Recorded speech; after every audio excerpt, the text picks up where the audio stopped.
The very first thing to say is hello, and a very warm welcome to the National Plant Monitoring Scheme training webinar. So for anyone that hasn't yet spoken to me, or either virtually or indeed even met in person, in such times it seems bizarre. My name is Rachel Murphy, so I'm a volunteer manager for the NPMS, and today I'm welcoming Sophie Lake, or Dr. Sophie Lake, I should say, who you should be able to see in a little box. So Sophie, give a little wave. That's Sophie, and she's talking to us today about Lowland dry heathland, which is, of course, one of our target habitats that we monitor within the NPMS. And so a number of our volunteers have survey plots on this habitat type that Sophie is going to be introducing us to today and taking a look at some of the species we may find. Lovely. Thank you very much for the introduction and welcome, Rachel. So welcome and thank you ever so much for joining me today, particularly as we had to reschedule the webinar. So many apologies for anybody that did inconvenience. So I'm Sophie Lake and I work at Footprint Ecology. But I also had the pleasure of a stint at Plant Life a few years back, where I was actually based working on the Dorset Heaths. So I live in Purbeck, which is right bang in the middle of the Dorset Heaths. And I'm lucky to have had a couple of decades really exploring and working on both the local heaths and lowland heaths in other areas, from right from the Cornish coastal heaths up to Yorkshire, and the Pembrokeshire heaths in the west, across to the Suffolk Sandlings and the Brecks of East Anglia. So yeah, very fortunate to have seen a lot of different heathland sites. So I thought with our lunchtime hour today, it would be nice just to go through what lowland dry heathland is, and differentiate it from wet heath and upland heath and so on. Talk a little bit about the heathland landscape.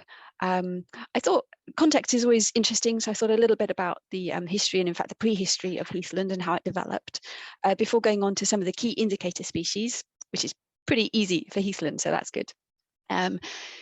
Have a quick chat about some of the negative indicator species to look out for, but then also look at the variations between different heathland areas across the country, because there's some fascinating variation depending upon where you actually are. And then a quick look at management, so you know what to expect if you're out on heathland and there's management underway. You might know what to look out for, but also you might just to help you understand the impact of that management, and if you see where there has been some management taken place, to give you help in sort of interpreting that.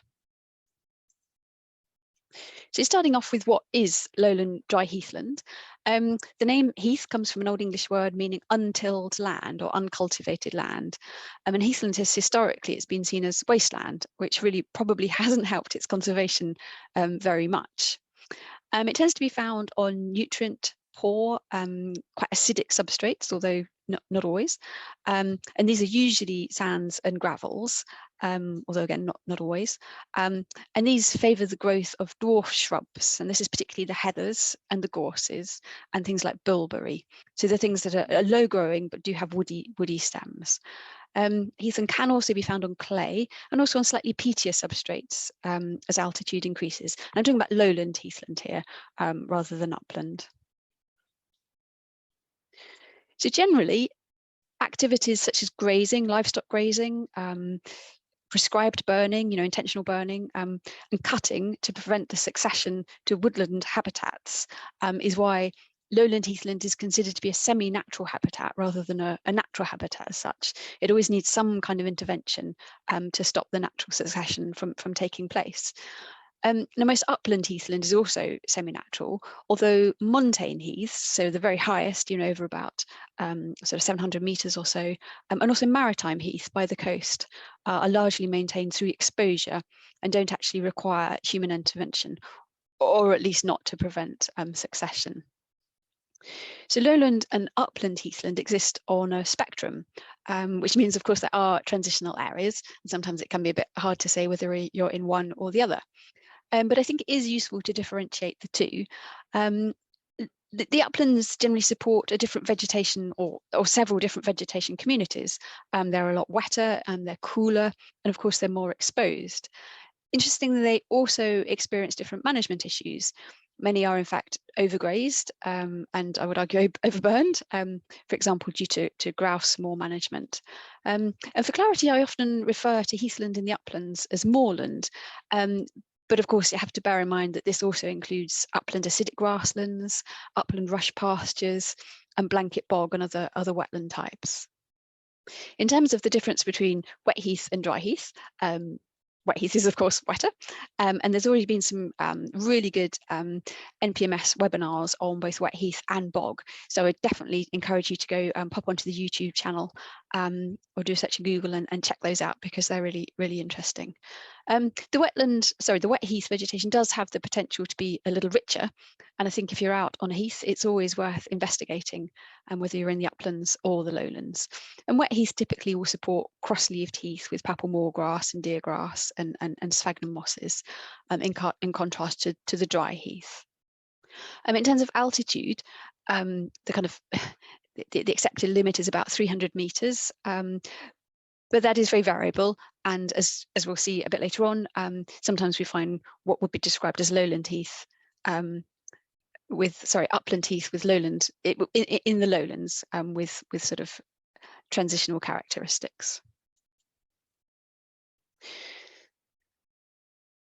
So in terms of the development of lowland heathland, most of it developed on relatively nutrient-poor acidic soils, as I've mentioned, and this was largely as a result of human forest clearance. So this clearance started around the Mesolithic period, so that's about 9,000 years ago, between about 9,000 and 4,300 before the current era. And the removal of the trees and the use of the land for grazing further reduced the nutrient status through leaching and decreased the actual acidity of the soils. Now, obviously the heathland vegetation had to exist somewhere, or it wouldn't have then been able to colonize these areas. And it's supposed that it probably existed in clearings and exposed areas, where the forest canopy was broken, and perhaps maintained through large browsing animals. And to be honest, there's a lot of increasing interest in the moment and the idea of a much more dynamic prehistoric landscape, in which there were forested areas, there were wooded areas, but there were large browsing animals which would have been moving around and helping to maintain some of these open areas in perhaps a more open landscape. And there'd have been sort of fluctuation between the wooded areas and the more open areas. However, having said that, many of the current heathlands are thought to date from the Bronze Age, so we're talking about 3,000 years ago. And the extent of heathland in southern England, at least, which is where most of the lowland dry heathland is found, was probably at its greatest actually in the medieval period. So before the advent of any artificial fertilizers, heathland was basically unsuitable for any kind of cultivation because it was just too acidic and too nutrient poor. It therefore became part of an integrated landscape, and it was used in conjunction with the more fertile areas that were either used for growing crops or were used for hay cropping in the summer. And at those points, the livestock would be put out on the heathland. Sometimes they might be transferred back, and particularly in downland areas, for example, animals might have been moved back onto the cultivated areas to deposit their dung overnight and then move back onto the downs or out onto the heathland. But largely these areas were managed separately at different times of year.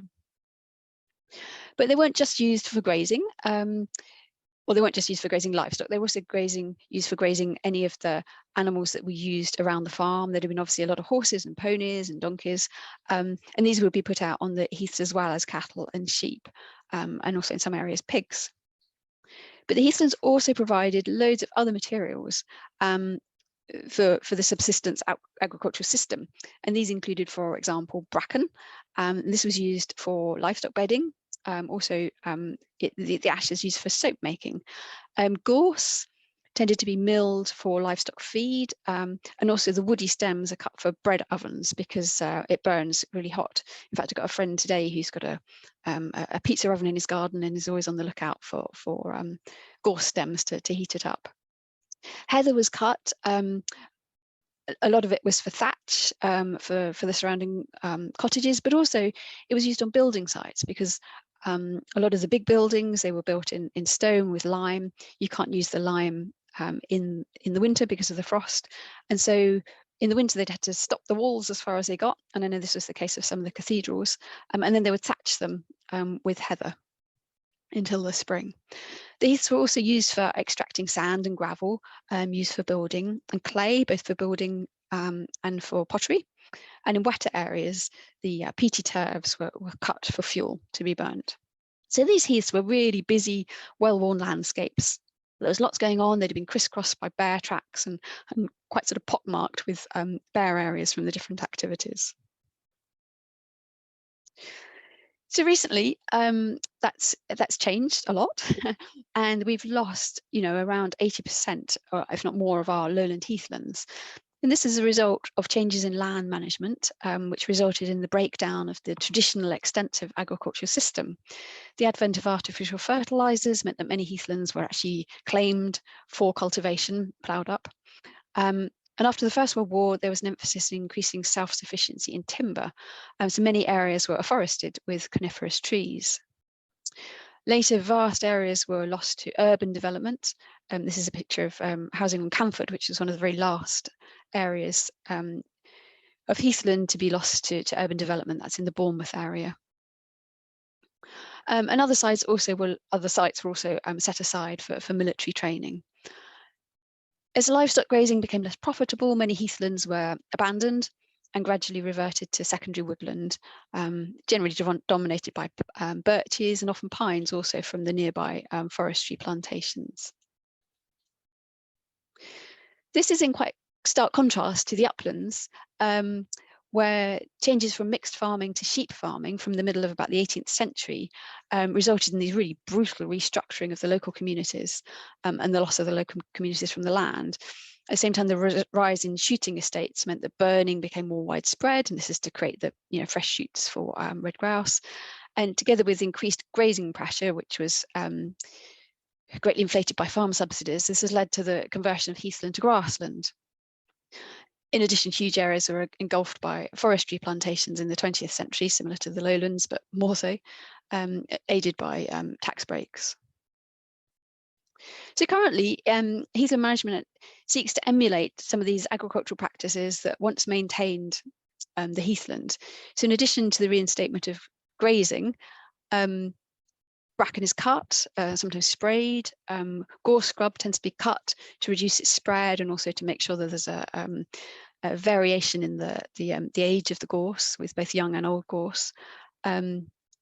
Heather's cut to create more diversity in the heather sward, particularly for species like spiders, create varying structure and reptiles. And bare ground is created by excavators or by hand to provide habitat, again, for reptiles that need that bare ground to warm up, and also many invertebrates that again require the bare ground. There's a lot of issues in terms of the management of heath today, particularly around recreational pressure, for example, with dog walking, which can result in reductions of populations of ground nesting birds, such as night tare and woodlark, and also changes in vegetation and the development of sort of green strips along paths. And of course, arson is also a big problem in some of the urban areas. However, the good news is that the area of heathland is actually thought to have marginally increased in recent years through recreation, restoration. And there's also considerable interest in joining up heathland remnants to try and restore ecological functionality and to help safeguard specific species. So I'd just like to have a quick look at the heathland landscape, because heathland actually rarely occurs in isolation, but is found within a matrix of other vegetation types. So within the lowlands, this includes, for example, wet heath, as we've already mentioned, and valley mire, which is, I guess technically it's actually a type of fen, but it's usually referred to as a bog. Dry acidic grassland, slightly damper purple moorgrass and rush pasture, and then of course various woodland types, including wet woodlands associated with the wetlands, and then in places like the New Forest, there's large areas of lowland beech and oak woodland, and a lot of heathland areas also have considerable amounts of secondary woodland now, as we've already heard. And in terms of the ecology, it's really important to consider this whole matrix. So for example, you've got nightjars that might be nesting within small clearings within the heather, but then hunt over the adjoining grasslands and gardens and orchards, and may even be using the edges of plantations as song posts. Down here in Dorset, we've got a little invertebrate, the heath beefly, gorgeous little fluffy thing, which nests in sandy heathland cliffs, but goes off the heath to nectar on nearby salt marsh, on sea lavender on nearby salt marsh, for example. There's plants such as pillwort, a little fern, which is found on the trampled edges of pools, but always within a heathland context. And of course, there's many invertebrates which use the dry, sandy areas for nesting, but then move off onto the flower-rich verges, particularly road verges and track verges, where they're looking for the taller herbs and nectar. So it's really only on very small sites that you're likely to encounter just dry heath, and it's always worth having a good look around to see what other habitats are around. Particularly if you've got a square, do go out and look, see what else is around there. So moving on to some of the heathland indicator plants, this is super straightforward because there's really a relatively low number of characteristic species, and that's because of the early successional stage and the low nutrient status of many or almost all heathlands, particularly in dry heath. There is some geographical variation, which we'll come on to a bit, but typical species include heather or ling, Calluna vulgaris, and bell heather, Erica ciliaris. And you can see those on the left and the middle there. And then on the right hand side, you can see somebody's pockets. I was out on a guided walk and a volunteer was helping, and he cunningly picked up each of the heathers that were present on the site and popped them in his pocket, as you can see.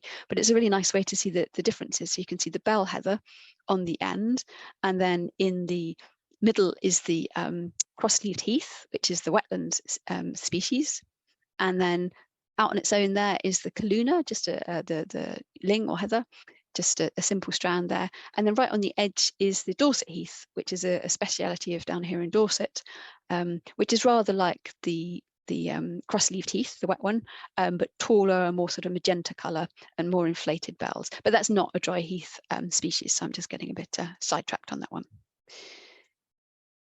So other indicated species, of course, include the gorses.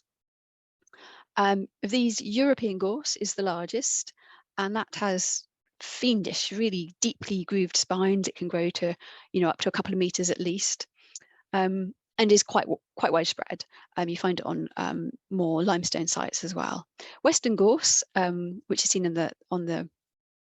the picture with the sea there, that's there in Cornwall, and that's a bit smaller, and it's sometimes found in a lovely mix, a sort of knee-high sward, completely impenetrable, but mixed up with bell heather, which when they're both in flower is absolutely gorgeous. It can grow taller than that. Dwarf gorse, which is the inset, is much smaller. It has spines that are almost kind of furry in comparison to those larger gorses, although the taller plants of dwarf gorse could be a little confused with western gorse. Western gorse, as the name suggests, is mainly found in the west. The dwarf gorse is generally slightly further sort of east.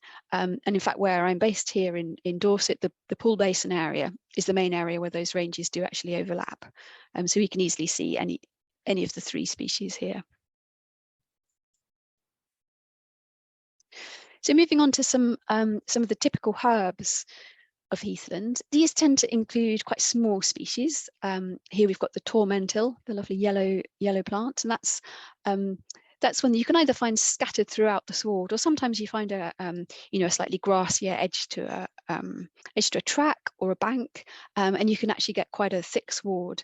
And there's actually a species, the tormentil mining bee, which is only, as far as we know, only nectars on this. So anyway, you've got a really thick sward of tormentil. Is worth having a good look.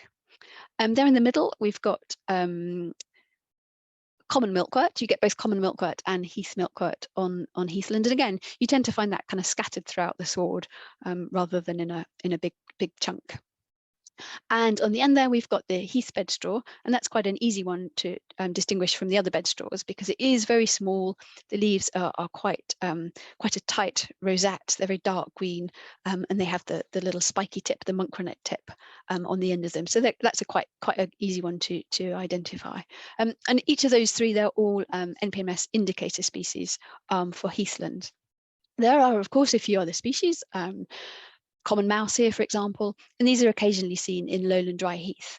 But I would say that generally the species such as lousewort, pettywin, and heath-spotted orchid, which are on the indicator list, they tend to be found more as the heathland becomes a bit wetter, so heading into the sort of damper communities. However, on the dry heath, grasses, of course, can be quite frequent. Excuse me, here we've got the wavy hairgrass. That's quite a distinctive one with its very delicate branches and little drooping flowers. And that's found particularly where there tends to be a bit of nutrient enrichment, and also a little further north where the climate's a little cooler. In the west, a classic species is bristlebent, which is the central picture there. And then you get acid grassland species such as common bent, sweet vernal grass, and some of the annual grasses as well, including early hairgrass, which is very characteristic of heathland and particularly along the trackways. In general, I'd say that a large coverage of grasses indicates a transition to acid grassland. And this could be, a historical factor. Perhaps it at one point was ploughed up and then was allowed to revert, or it might be down to contemporary management, such as quite heavy grazing pressure. Of course, acid grassland is of great value in its own right, and it's an integral part of the heathland mosaic. And the area of grassland compared to the area of heather-dominated heathlands has probably fluctuated over time. And today's land managers have got the tricky decision about, what the balance is that they're happy with on their particular site. So there are other plants that are associated with dry heathland. So I've just picked out a few here that I think are of particular interest. Dodder is a very intriguing plant. It's parasitic, and it's quite distinctive when you see it because it looks like a tangle of red threads. It's actually an annual species, and after germinating in the spring, it twines its stems around the host plant. Now, apparently, I've heard that this is always in an anti-clockwise direction. So I'd be fascinated to know if anybody's ever observed this, or if you ever do, I'd love to hear about it. So do get in touch and tell me, because I'd love to know if that's actually the case. It's typically found on heather, or that can be found on both ericoids and members of the pea family. Another thing to look out for is, of course, lichens. Now, I know that they're not a focus for the NPMS, but they're very distinctive on heathlands, although there's a wide variety of species. I'm just showing a couple here. The one in the centre is one of the reindeer lichens, specifically Cladonia portentosa. It's very, very branched, quite angular, ends in two little tips, and it's surrounded there by one of the red lichens, one of the devil's matchstick lichens, which are very striking, lovely things to see. I'd always recommend, when you're out on a dry heath, on looking along the trackways. So a number of other species can be associated with these that aren't, although they're typical of the heathland habitat, they're not necessarily typical of the heathland vegetation communities as such. So here I've just got a few, just a little selection from my local patch, actually, starting off with hairy birdsfoot trefoil, which is fairly like the standard birdsfoot trefoil, but it's a lot smaller, tiny wee thing, and it's very hairy. It's got a sort of fuzz of white hair. It's very pretty, and has quite an intense orange colour, and that's often found on very bare sand. Smooth catseer, and that's a tricky one. It's very like the common catseer that you often see on acid grassland and sand dunes and so on, but it's quite a bit smaller, and its leaves are completely smooth, and it only opens in the sun, so it can be really tricky to see. And then the last one there is a very striking but tiny mossy stonecrop, which is an absolute favourite. It starts off, it's like a miniature stonecrop. It starts off green, and then it becomes this beautiful deep red as the season progresses. And again, that's found on very parched, dry, acid sands. I always think to look for it in, for example, the Suffolk sandlings over on the Suffolk coast, and here in Dorset, any heathland that's particularly sandy and dry. And these species also occur on lowland parched acid grassland, but because that habitat's kind of represented within the heathland along these trackways and things, is always worth looking out. I thought I'd just drop in as well some plants that can be found in the transitional dry wet heath area, because a lot of the interest I always find is in transitional areas rather than the sort of main bit of the classic habitat. So these are just some of my favourites. One is pale dog violet, which is a very delicate violet. It's a sort of milky white with very beautiful violet veining, has quite sturdy leaves that are quite pointed. It hybridizes with the common dog violet, and actually there's an issue at the moment because it's got a scarce species, and the hybrid seems to actually be outcompeting the pale dog violets, which is raising some interesting conservation conundrums. It tends to be found on dry heath, but in slightly damp locations, and often along the base of gorse bushes, perhaps where it's a little protected from livestock grazing, or perhaps there's something to do with the nitrogen fixing action of gorse there, I don't know. But it creates a very good seed bank, so it does tend to come back, even after a couple of decades, it can come back after a bit of disturbance. Lesser butterfly orchid, another absolute favourite. This is a tricky one because it's found in a lot of different habitats, one of which is heathland, and it prefers, again, the sort of damper end of things. Interestingly, here in Dorset, we've got a very small population, and it's in really an area that I would describe more as purple moorgrass and rush pasture, and a millennia dominated with a bit of meadow thistle and things in there, and it's growing out of the tussocks. But over in the next door in the New Forest, the site I know it from there is much drier, and again it's in amongst the heather and in amongst the gorse bushes. And then heath fragrant orchid, pop that in because it's such an absolute beauty, and again can be found in that sort of slightly transitional kind of habitat, although really not very common at all. So, worth mentioning some of the negative indicator species for dry heathland, and these tend to be, as illustrated along the top there, these tend to be bracken, or first bramble, which can be very invasive, and I think particularly where there's a bit of nutrient enrichment. Bracken, of course, birches, and also things like nettles, again, where there's a bit of nutrient enrichment combined with disturbance to bring it to the surface. And then, of course, there's a whole suite of invasive alien species such as rhododendron and piri-piri burr that you really don't want to get gaining a foothold because they can be quite competitive. And some of these plants are considered as negative indicators, and such as bracken, but they are also natural features of the habitat. And it's really only that quite high coverage that they should be considered as negative. So, if you're out on a heathland, you've got a monitoring square on heathland, it's got a bit of bracken, that's fine. It's not a big issue. It's just where it's either gaining a lot of ground or particularly dense that it's actually a problem. In terms of negative indicators, I think personally I'd also include things like perennial ryegrass and broadleaf plantain. And again, these are indicators of eutrophication. And on a heathland, this does tend to be associated with, for example, dog feces. We see a lot of the trackside species that I mentioned earlier are lost due to this unwanted nutrient enrichment and of course the associated trampling as well. And I think on heathlands, that balance between recreational pressure but also access to nature on the other hand are a particularly a tricky balance for a lot of heathland sites. So moving on to some of the lowland dry heath variations.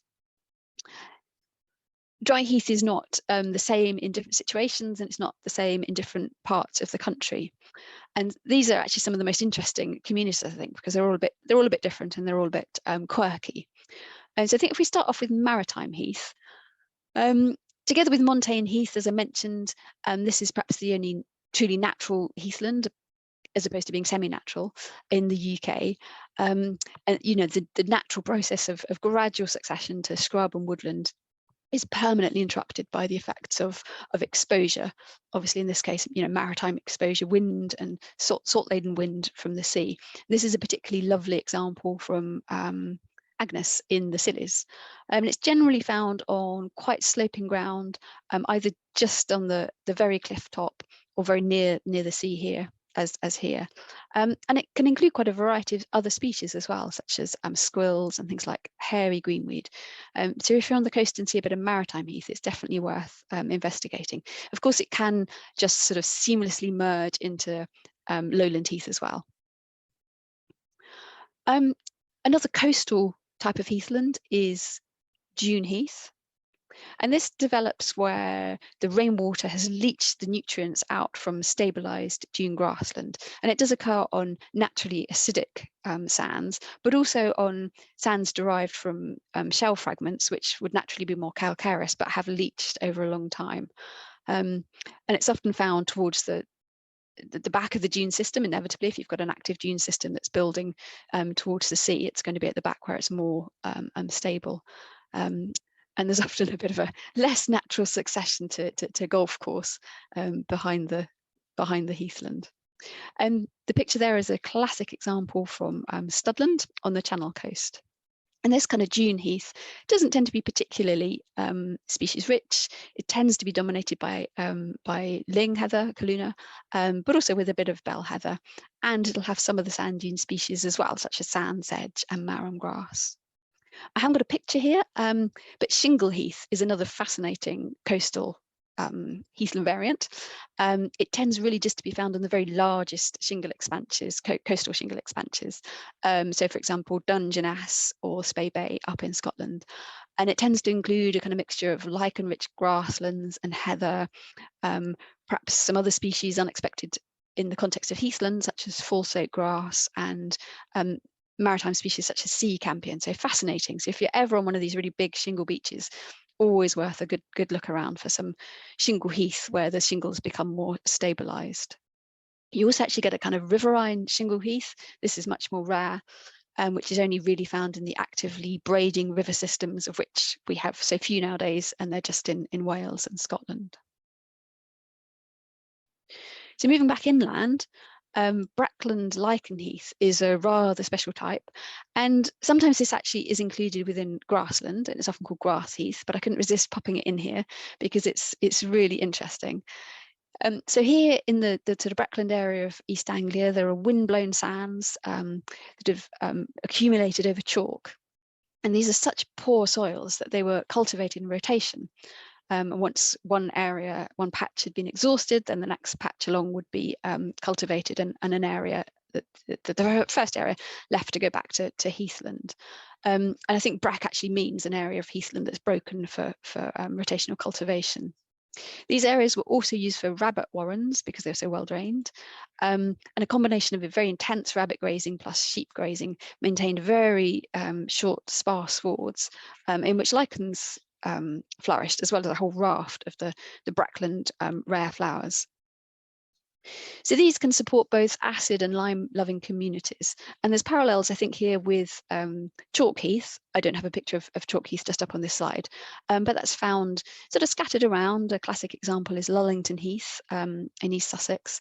And similarly, there's a thin superficial deposit of sand over chalk. So you get a fascinating combination of your chalk loving species together with pockets of heather in what would appear to be a chalky or limestone landscape. Another type is the intermediate sort of upland lowland heathland gradation. And this is typically found in the Midlands. Cannock Chase, for example, is a really good example of that. And it tends to have a combination of the classic lowland heathland types with those typical of cooler climes. So a lot more bilberry, for example, and also some of the other ericoids, cowberry and crowberry, which are otherwise much more associated with upland and even montane heathland. But these areas are still below that sort of 300-metre threshold, but typically a bit more undulating and certainly have a slightly more upland feel to them.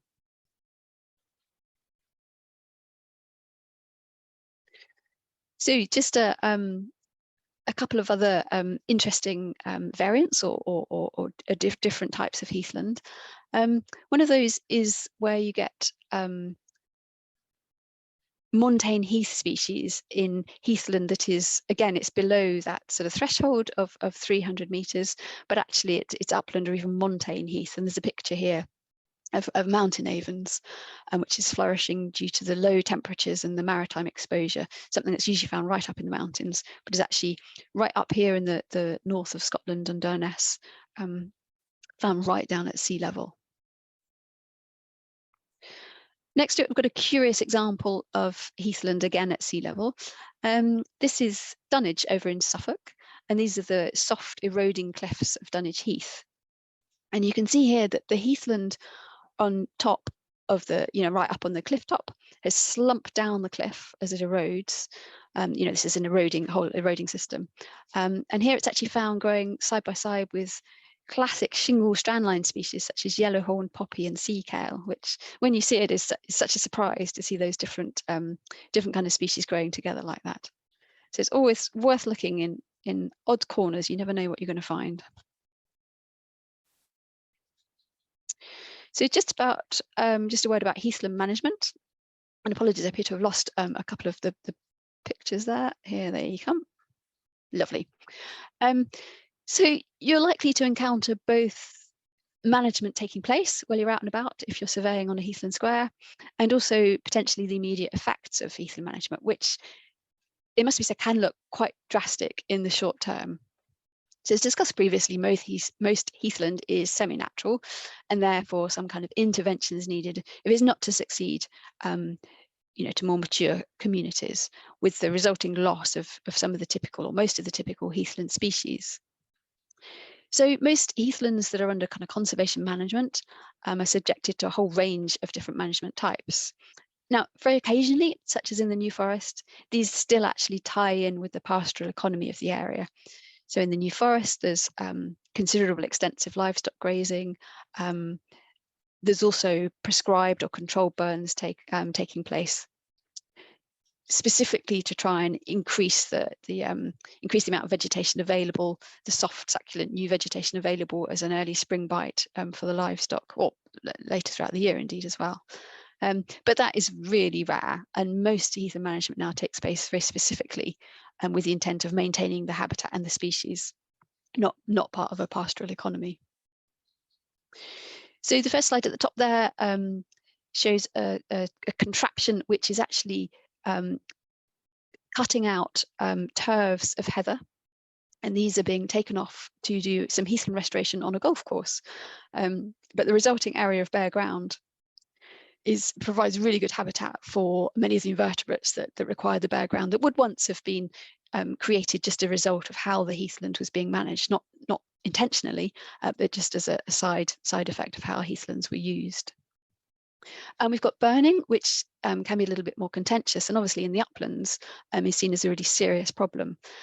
In the lowlands, it's still used sometimes as a management tool, and it really does particularly favour species such as the marsh gentian, and also the pale dog violet that I mentioned earlier. And sometimes it can be used if you've got a really overstood stand of gorse, for example, just to burn through it quickly. Grazing. I've just got a picture of some pigs here, which is a little more unusual. So grazing is used because it creates a diverse sward structure, and that's important. So there's so many different species, again, particularly invertebrates. And grazing can help prevent an increase in the amount of scrub. And also the grazing animals moving around will actually disperse seeds, and their trampling can create bare ground. There's actually increasing interest in the use of pigs at the moment, and this is partly to help contain bracken. People are wanting to go away from cutting bracken or spraying bracken, and of course the pigs rootle around and can pull up the bracken and either actually eat the rhizomes, or probably more importantly expose it. And then once it frosts, the bracken rhizomes aren't frost hardy, so they'll be destroyed. So a good way for creating bare ground, but obviously you've got to be confident that you've got a large area and that your small group of pigs aren't going to create too much havoc. The other thing they tend to be used for is in restoration situations where perhaps you've had an area of coniferous plantation that's been felled, but there'll be a really thick litter layer of pine needles underneath, and popping some pigs in there, they'll actually go through it pretty quickly and strip out that layer of litter, exposing the ground underneath. And because heather has a really good seed bank, really long lasting, decades, you'll actually get good regeneration as soon as that seed bank has been exposed through the removal of that litter. And then of course on heathlands you often see some tree removal going on in the winter, and this tends to be where secondary woodland has become established over time, and there are efforts underway to try and restore heathland, particularly if it's in an area that connects two bits of heathland, one to another. So while you're out and about, you might see some of these things going on. but also you might see the results. So you might see some, quite strange looking bare areas, or you might see an area that's been burnt off, or you might see an area that's been, had the woodland taken out, but is currently looking pretty rubbish because there's a lot of disturbance. But these things all help create the early successional conditions that so many of the heathland species need. And give a year or two, and they'll come back looking really good. So I was going to stop there to see if there were any questions. I haven't been looking at the chat. So Rachel, did you want to let me know if there's any queries or questions or even comments? And it'd be lovely to hear where people are from as well, and what the heathland's like where they are. I've got another slide that we can go on to if we have time, that shows some of the other species on heathlands, not just the plants. But I thought it'd be good to stop for a bit of a discussion or some questions and answers. Yeah. Brilliant. Thank you, Sophie. That's so interesting. So far, really enjoying this. It's so lovely to see or to hear or to find out a bit more about the different management types, also historically as well as more recently. And it's been a really lovely reminder when our surveyors are out and about to actually make sure that they record down any management types that they see, that's evident on their plots, because that really helps us to build that bigger picture of what's going on and what may be changing within those plots. So I've had a little look. It's been a little bit quiet. We've got a few questions so far. I've got one here from Joe. As burning falls out of favour, do you think you can achieve a similar quality of habitat from heather cut and collect? Well, yeah, that's a really interesting one. A lot of the time I'd say yes, because burning is partly about just removing litter layers and creating bare ground, but there does seem to be specific interaction for some of the species that I mentioned. So I think if burning isn't to be used, and I understand there's lots of reasons why people might not want to use burning, I think there are some specific species. For example, there's a lichen over in the Pembrokeshire heaths. I'm probably going to say the name right, but it's Cladonia pisiformis. I think I got that right. Which again does seem to be very specifically associated with burnt heaths. So I think there are some individual species that will be quite hard to manage for without burning. Well, in that case, I shall move on to my my page of treasures. So what I thought would be really nice to do is, I know this is all about the monitoring your squares and the the National Plant Monitoring Scheme.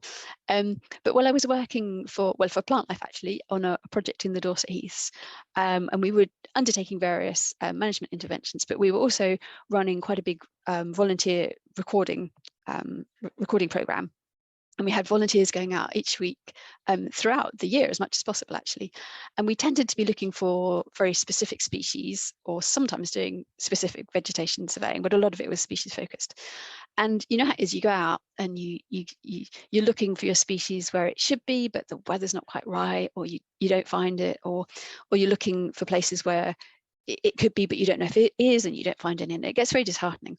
And what we found was brilliant was by introducing lots of different species that people could be recording, we found that if people weren't finding the species that they were actually setting out to that day, there were so many other things that they were interested to record at the same time that they never got dispirited and never lost heart. And we had a really sort of vibrant recording community. So I thought it'd be just nice to sort of share some of these, just so that for these of you that perhaps aren't so familiar with the fauna as well as the flora of heathlands, you might just like to hear a little bit about. So I've just got a sort of scattering here as some of my favourites. And I thought just because we've got a few minutes spare, it would be nice just to talk about a few of these. So I think I might actually start with the plants, seeing as we're all here at plants. And you can see here, I've got a picture of a small yellow flower, which is the yellow century, and a mint-like flower, which is pennyroyal. And just overlapping with the pennyroyal is a very strange plant called coral necklace.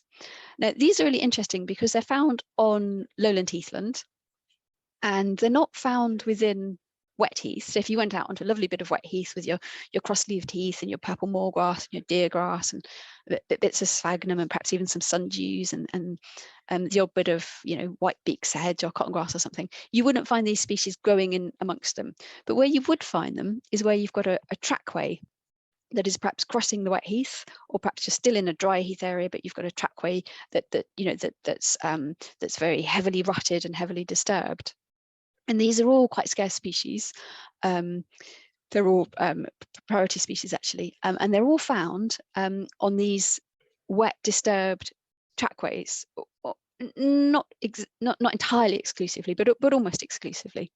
So yellow century, for example, is an annual species. It's absolutely tiny. It only grows well, maybe sort of 3 or 4 centimeters high, but it is incredibly slender, very, very delicate. It's another of those ones that only opens in the sunlight, as it's really difficult to find. The only blessing is that its seed pod is quite a sort of luminous orangey red. So if you've missed it when it's in flower, you've got a chance of finding it a bit later in the season. And that likes really heavily disturbed heathland tracks, often where there's a bit of clay in the substrate. It's quite limited in distribution now. It used to be much more widespread across the sort of southern England and Pembrokeshire, but the main sites really now are just the New Forest, the Dorset heaths, the lizard in Cornwall, and the Pembrokeshire heaths. And it's an annual, as I mentioned, but it creates a really big seed bank.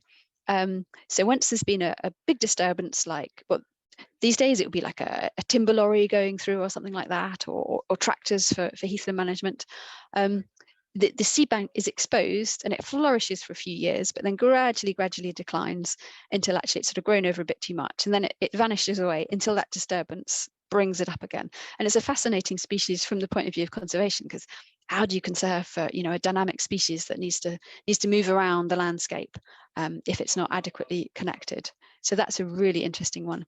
Pennyroyal, again, is found on disturbed trackways, and you also find it around pools, seasonal pools, and as they drop down in the summer, you can find a ring of pennyroyal just where the water is just retreated from, which is quite a sight when you see it. I mean, the New Forest, you can find it as well a bit more around sort of really heavily poached gateways and things.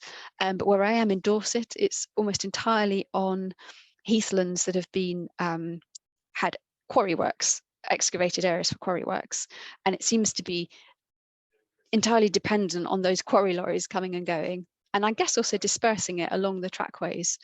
So that's another really fascinating plant, and again one that's found, and it's found a bit more widely. There's an introduced variant which people get quite excited about, whether it's the native variant or the introduced one, but that's again limited to the sort of New Forest, Dorset, and down into Cornwall. Coral necklace there is another of these damp heathland trackways, and this one is much more dependent on sandy trackways. There's a bit in Cornwall. It's expanding quite fast in the New Forest, and it's just got over the River Avon into Dorset now. And the site where it's the most prolific is where there used to be military training vehicles, and they just ripped the site up, as you can imagine. And in those really, really bare, really dynamic sandy tracks, you get just swathes of coral necklace, which is tiny. That's quite an enlarged photograph there. It's completely prostrate, and it really does look, when you see it, if you just catch it out of the corner of your eye, it really does look like a necklace or something that's been dropped on the ground. So it's another really fascinating species. So just moving away from the plants, so we've got a few minutes left. Heathlands are really good for reptiles, and particularly because they're often very warm. You've got the bare ground, which warms up. And if you've got a south-facing slope, that's absolutely ideal. And down here in the south in Dorset, we're really lucky to have all 6 of the UK native reptiles. So you've got the sand lizard with that amazing green streak on the males, and they tend to come out quite early. So about April is a good time to start looking for sand lizards. And they're like a bit of bare ground, nice sandy, bare south-facing slope, a good bit of structure, so some older heather nearby where they can go and hunt for invertebrates. And what they do is they create a burrow into the sand, and then they'll lay their eggs in there and seal it over. And the sand has to have exactly the right level of humidity. So what happens is that they create quite a few test burrows. So if you're out surveying and you're walking along maybe the side of a sandy track, or you found a bit of bare ground with a little sort of sloping, but you might see these little sort of D-shaped openings, and it might be that that's actually a sand lizard test burrow, which is always a really nice thing to see. Smooth snake, Dorset obviously is a really good place for smooth snake. There's also over in the New Forest, and again on warm, dry, sandy heaths. Adder, more widely dispersed, although sadly really declining now. And that's a plant that's a tricky one in terms of heathland management, because it really likes significant structure, and particularly for hibernating. So you have to be really careful that if you're going to do a bit of scrub clearance or something, you have to be absolutely sure that there's not an adder hibernaculum in there. Great to see them right at the beginning of the year when they come out basking in the sunshine. I've never seen them dancing. I'd love to. It's an aspiration. So heathlands are really good for invertebrates as well, partly just because of they tend to be in warmer areas. I'm still talking about, dry lowland heathland here. Partly also, I think, because the kind of bare ground that once would have been much more widespread across the whole landscape is quite often now confined to heathlands. So it's not necessarily that they're specifically heathland species. It's just that on heathlands, that kind of bare, warm, disturbed ground is actually still available. So if we look in the center of the picture there, you can see a wasp on the head of some bell heather. That's one of my absolute favorites. It's a Purbeck speciality. It's called the Purbeck mason wasp. It's a lovely thing. It's black and ivory and quite a strong red in the center there. And it doesn't make life easy for itself. It likes to nest in slightly compacted, slightly clayey, sandy slopes, occasionally little cliff faces. It creates a chamber. It needs, although it's on dry heath, it needs to go away and find some water to help it create that chamber. And it lays its eggs in there. Then it has to whiz off to some nearby heather, but not any old heather. It has to be heather that's about sort of 30 centimeters or so, kind of youngish to mature. Where it finds the larvae, the caterpillars of the heath button moth, grabs those, and you see them flying along with them. They're the same length as the wasp. It's incredible, quite green. And it pops a couple of those into each chamber, and then it seals up the chamber, and it flies off. That's it, job done, parenting done, which seems like quite a good strategy to me. But that's super rare. It's only now found in Purbeck. The nearest population is thought to be down in Galicia in northwestern Spain. There's quite a few more slightly more common invertebrates as well. Down on the very bottom there, that's the heath potter wasp, incredibly slender waisted, very distinctive. And that's great if you see one of those around. It's good to look in the heather nearby because it creates these tiny little pots, quite literally pots. It sticks together sort of clayey, sandy particles to make these lovely little pots that then persist over winter. And you can see them if you have to kind of kneel down and have a really good look, but if you can rummage around. What else have we got in there? I've just got a couple of minutes left. We have also just had couple of extra questions. Oh, I'll stop there then. Let's have some questions. I don't go for that. So I had a great asking your view here on whether there's a better or a worse season for grazing, and actually whether it would be better for cattle or sheep. Yeah, that's so interesting. So I'll start with cattle or sheep first. It really depends on the type of heathland. So sheep tend to graze heather a lot harder than cattle will. So for example, in the uplands, sheep grazing on heather is quite a problem. It's led to a sort of huge reduction in the amount of heather and a much more kind of grassy sward. In the lowlands, it's really not used so much, although it is very characteristic of the much drier heaths over in the east, so the Suffolk sandlings and also the bracks. So there I would definitely say sheep grazing's great because there's not a problem with their feet because it's much drier. You're looking at these sort of naturally, these sort of shorter, more acid parched, lowland parched acid grassland type swards and the brack heaths. As you come further west, they're probably not as good, partly because they're difficult to manage and partly because you're getting this much lusher growth of things like purple moorgrass, bit of wavy hair grass too, and the cattle I think are better at chomping through that. So I think it is very regional. And then the other things to consider, of course, are how you're managing it, what the public pressure is on the site. Sheep are obviously harder to manage if you've got a big sort of dog walking presence, for example. So that was cattle or sheep, just depends. And of course, some places have a bit of both. It's not that you necessarily have to have one or the other. Like the Ashdown Forest example, where they've got both. Time of year, it really depends on what you're trying to achieve. So as I mentioned, sheep in the winter are going to hammer the heather. So you don't want to do that unless for some reason you feel that you really need a bit of impact on your heather to try and structure it. If you've got somewhere with a lot of lush purple moorgrass growth, you really want to get them out in the spring, you know, straight away in May, at least in May, just to get that really fresh growth when it's coming up.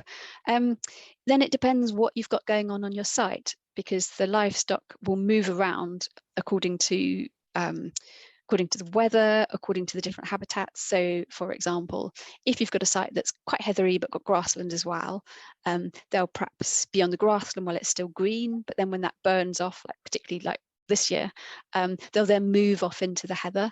And if you've got areas that you're concerned about, for example, perhaps you've got, you know, big areas of degenerate heath that are sort of reptile hotspots, you might not be wanting your cattle traipsing through there in the winter. So again, it really depends on what you're trying to achieve and what you've got there. I think on larger sites it's much easier because you've got so much more space to play with, and even if you do have something happen at one place that's perhaps not quite what you wanted, you know, there'll be plenty of other places where that's okay, and you've got the livestock out there to, you know, create the bare ground and create the structural diversity that you need. On a much smaller site, you have to be so much more careful, because, you know, you could create a bit of havoc if you've got too many livestock in for too long on a small area. So it's very site specific. It sounds incredibly site specific, totally depending on size, as you say, what you're trying to achieve. Yeah, it sounds like it really depends. So I have one last question currently, but again, we probably have time for one more if anybody does want to pop one on. Claire's asking, how would you approach bracken management where it's dominating, say, dwarf shrubs? Oh, yeah. So I'm not an expert on heathland management, and I would always defer to somebody who actually does the heathland management rather than, like me, wanders around looking at it. And it depends very much on what else you've got going on there. If it's appropriate for the site, I would be really interested in trying pigs. But obviously you've got to be able to enclose them in a small area. You've got to be able to get them off the moment you think they've perhaps going a bit too far. And you certainly wouldn't want to just sort of let them rip without any means to sort of bring them back in. Personally, I would never favour spraying, because I don't really think that that's the approach we should be taking. But, you know, I'm speaking of somebody who doesn't have to manage a site with, you know, hectares of really dense bracken. Rolling, of course, is an option, but again, you've got to make sure you're doing it at a suitable time of year so that you're avoiding any reptiles. Can be a bit of an issue as well if you've got archaeological features, which so many heathlands do have. So that's an issue. If it's a small site, manual cutting and whacking, I think, is a good way to go. But yeah, it's a tricky one for sure. I mean, livestock grazing, if it's not yet a severe problem, can be really good, because you can get particularly large livestock, you know, cattle and ponies will just mooch through it, and just breaking the stems will help to contain it. So if you're looking at sort of containment rather than removal, I think it's a lot easier. So yeah, sorry, no magic bullets from me, I'm afraid. That's brilliant. Thank you so much. That's been incredibly interesting and really, really enjoyable. I feel like we kind of getting to know dry heaths inside and out now. That's really, really helpful. It helps so much when you go out and you're conducting your surveys to have that sort of bigger picture. So thank you so much. By all means, this doesn't mean this is the end of the conversation. Please do feel free to email me the support at npms.org.uk email address anytime at all. I think that's everything for now. Lovely. Oh, thank you so much, everybody, for listening. Thank you so much, Sophie. It's been an absolute pleasure. Thank you. Bye.